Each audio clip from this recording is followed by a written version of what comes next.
Welcome to the MLB Coast to Coast podcast brought to you by PlayPicks and TheLines.com. I'm your host, Nate Weitzer, back from a little vacay along with Midwest Mo, our baseball expert.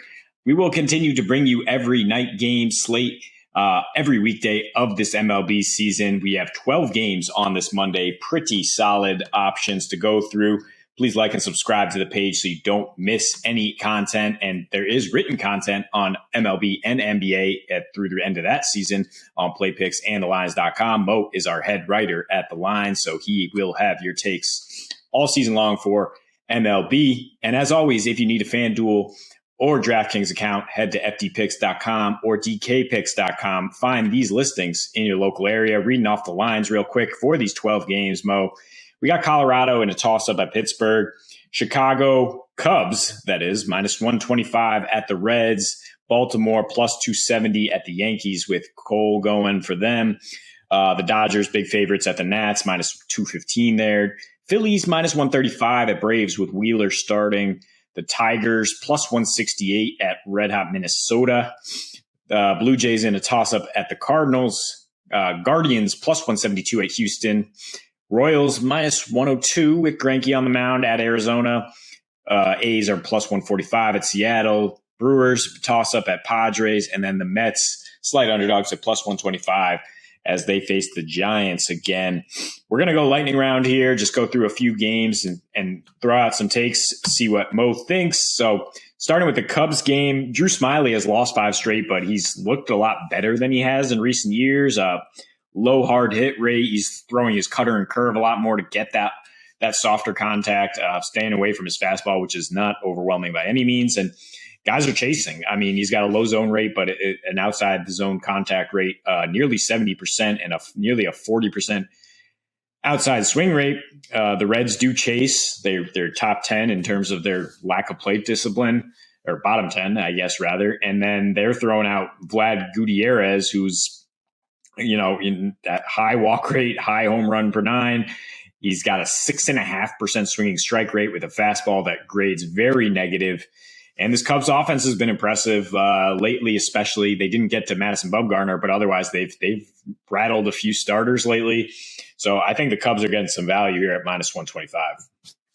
Yeah, I would say Smyly is one of the more interesting pitchers to look at this year. It's almost like he's a completely different pitcher. It's kind of crazy. So before he was a extreme fly baller with a lot of strikeouts and also a lot of walks. And now he's a ground ball pitcher with low strikeouts and low walks, who's just like basically managing contact. It's really interesting kind of how he completely transformed himself in one offseason, basically. So like I said, the contact management has really been the key there.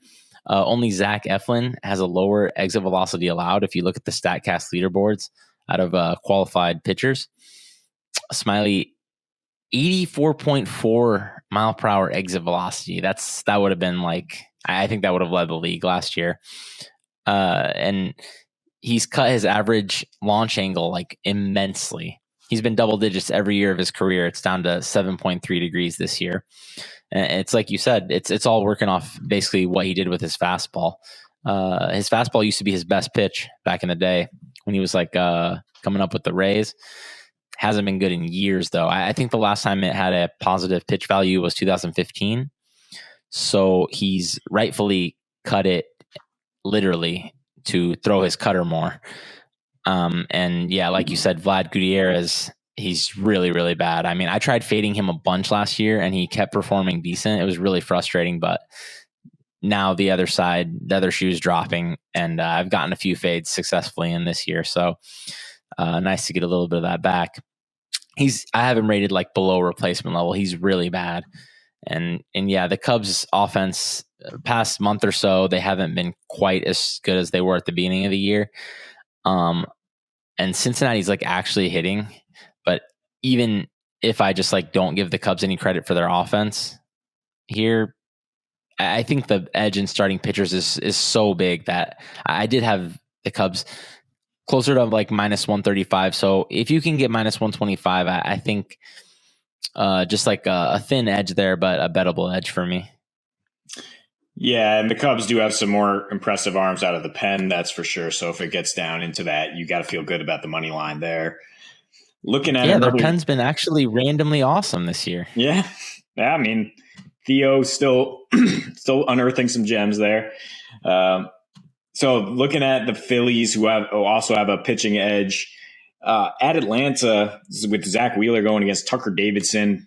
Don't know much about Tucker. He seems like a hefty lefty who will throw hard and get hit hard. Going from AAA to the MLB last year, his K to walk ratio plummeted extremely as MLB hitters were able to totally time him up. The Phillies are hitting pretty well against lefties, despite having some powerful lefties in that lineup.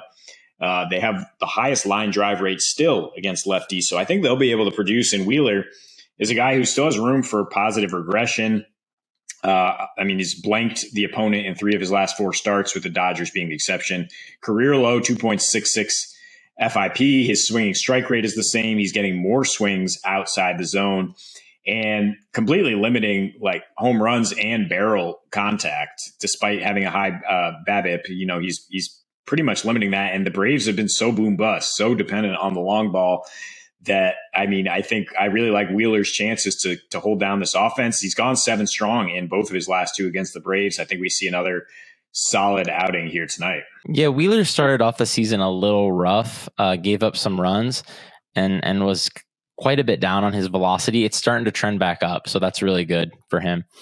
And I'm just not worried about him at all. His Sierra is right where it was last year. His swinging strikes right where it was. Called strike plus whiff rate, even honestly a little better than last year when he was a leading Cy Young contender. And yeah, Tucker Davidson, I think he's just like projecting a little bit above replacement level. We don't know that much about him because he has such a limited sample in the majors. Like you said, the Phillies do hit the lefties pretty well, 115 WRC plus. They do have some lefty mashers, Castellanos, Hoskins, Alec Boehm, all those guys are quite a bit better against lefties in their careers so far. I got a really good price on the Phillies, around minus 120 last night, but I still think there's plenty of, honestly, room here. I had the Phillies closer to minus 150. I hate watching this Braves offense, man. Maybe they're just not very good. I mean, every time I watch them, they're just going up, they're hacking away. And then I check the stats. 13.4% swinging strike rate. That's the highest in MLB so far, and 7th highest chase rate. I mean, it's just like, it's almost like swinging at every pitch you see is not going to be a productive strategy. I mean, like, I don't know what the Braves are doing. If there's just some organizational philosophy to be more aggressive this year or whatever, it's not working. Okay. Just go back to waiting for good pitches to hit. Yeah, I mean, it's definitely not going to work against a guy like Wheeler, who, as we mentioned, is doing an even better job getting swings outside the zone and has some filthy stuff. So definitely like the Phillies there. They've been playing nothing but contenders lately, nothing but the Dodgers and Padres these last 3 series, and then the Mets a couple series before that. So they are locked into these high-profile matchups. Going out to Arizona, where Zach Greinke faces his former team and a younger Zach Davies, who's been a little bit better than last year. I mean, a lot better when you look at the peripherals. His xERA down from 6.3 to 3.8, barrel rate down to 6%, just a 27% hard hit rate. And he's been a lot better at home here with a 3.43 ERA. He mostly struggled with walks, but the Royals, 26th in walk rate, 6th in K rate. And Greinke, I trust at this point. I know I was pretty low on him after his last couple of years with the Astros, but he seems to have settled in with the Royals here. Just pitching around trouble, 3.28 FIP, walk per 9 below 1, and barely allowing any homers or hard contact. The Diamondbacks offense does not scare anybody. The Royals offense, like I said, not scary either. And Greinke's won 5 straight at this former at Chase Field where he used to pitch. So 8.5 runs for these teams that have kind of outperformed their expectations lately with a lot of overs. I think now's the time to zag a little and take the under at 8.5 runs. Maybe consider the Royals as well on the road, but I think I like the total there. Yeah, this is a funny matchup. Two Zachs who just go up there and throw absolute junk. But it's kind of working. Yeah, I think that it's just incredible what Zach Greinke is doing, honestly. I mean, all his peripherals say he should be really bad, pretty much, but just not allowing anybody to basically get on base for free and pitching in Royals Park. It's working well for him. Just basically just throwing junk and people just not swearing it up for whatever reason, and getting another decent park here. So another pretty good spot for him.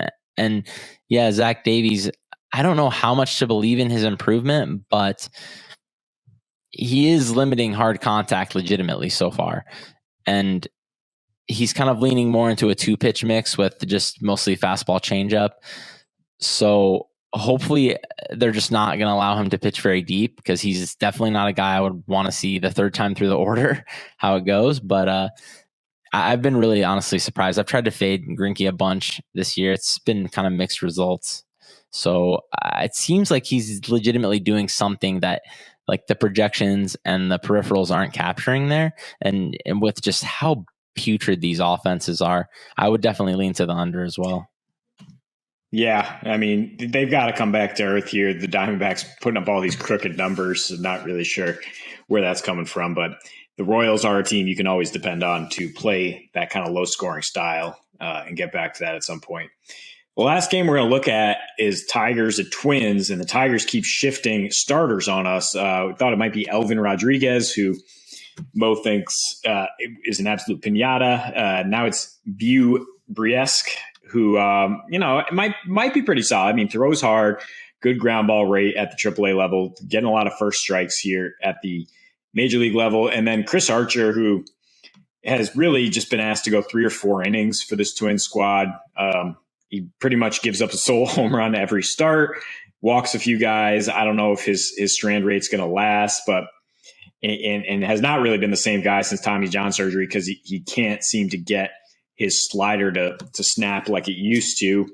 That being said, I don't think I can take the Tigers. I wanted to take this as a long shot pick here, but I mean, they don't hit home runs. They're dead last in home runs and pretty much one of the lowest in terms of weighted runs created plus. I can't trust them to score against a Twins team that has solid middle relief and is just on a roll right now. I think the play here might actually be to just take the run line for the Twins, which is even money at -1.5. Even though Archer is probably going to give up a little bit of production, I think between the unknown of Detroit's starter here and middle relief, I think the Twins can pile up runs like they have been and win this one by at least 2. Yeah, I was very excited to fade this pitcher that I think the name I've never seen before, Fake Erod. It's funny, they brought up something Elvin Rodriguez to replace Eduardo Rodriguez, and he was just absolutely god-awful. I have to project him like well below replacement level. Briesque is actually replacement level, so it's interesting, though. This upgrades them, in my book, in this matchup, but not to the market, which, like you mentioned when we were talking about this a little bit before, the market is coming in hard on Minnesota, actually. They're up to -200. So just to stay away, I guess, for me, Detroit's offense is just so bad. 77 WRC plus, and you look at the StatCast page, they're just bottom 2 in like absolutely everything: barrels, hard hit percent, exit velocity. Yeah, it's been a rough start to the season for Detroit, but not a spot where I think I'm willing to lay as much juice with an actual replacement level pitcher. But yeah, weird matchup here. Yeah, and that does round out an interesting Monday night slate, 12 games. That is all the time we have for you in this one. Please like and subscribe and stay tuned. Every weekday, we will be bringing you these breakdowns with Mo here, and Josh Lander will be back soon from his long honeymoon in Hawaii. But until we see you next, happy betting.